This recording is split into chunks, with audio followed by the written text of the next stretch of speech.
The U.S. has reportedly given Lebanon a draft plan for a ceasefire with Israel, according to Reuters.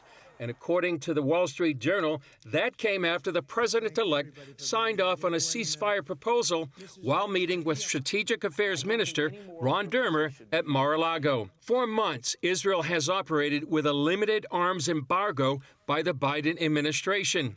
But Trump has announced on day one of his administration he will remove all restrictions and delays on transferring weapons and combat equipment to Israel. However, that promise may be tied to a ceasefire deal, and there are still reportedly key disagreements to be worked out, including Israel's ability to strike Hezbollah if necessary. Some in Israel have been insisting in recent days that Israel must be able to protect itself. We will not have any ceasefire, we will not stop, and we will not take our foot off the gas. The military campaign will continue until the immediate threat from Lebanon is removed and residents of our north can return safely to their homes in sovereign Israeli territory. Israel will not accept the existence of a terrorist military array on our northern border. We know what their intent is.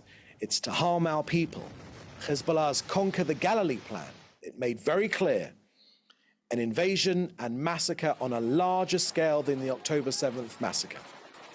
For now, the war against Hezbollah has expanded to Syria, where it manufactures weapons for Hezbollah. We will attack any attempt to transfer weapons from Syria to Hezbollah, and we will attack any infrastructure we identify in Syria that is intended to produce weapons for Hezbollah. The IDF also attacked the military headquarters of Palestinian Islamic Jihad in Damascus, and it released intelligence of an extensive military infrastructure Hezbollah built along Israel's border.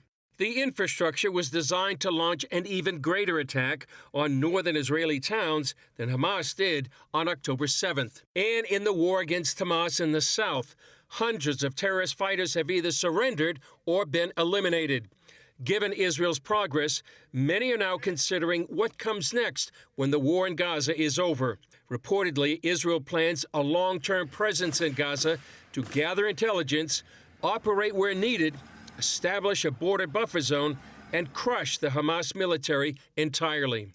And a new report identified 12 principals of UNRWA schools are active members of terror organizations.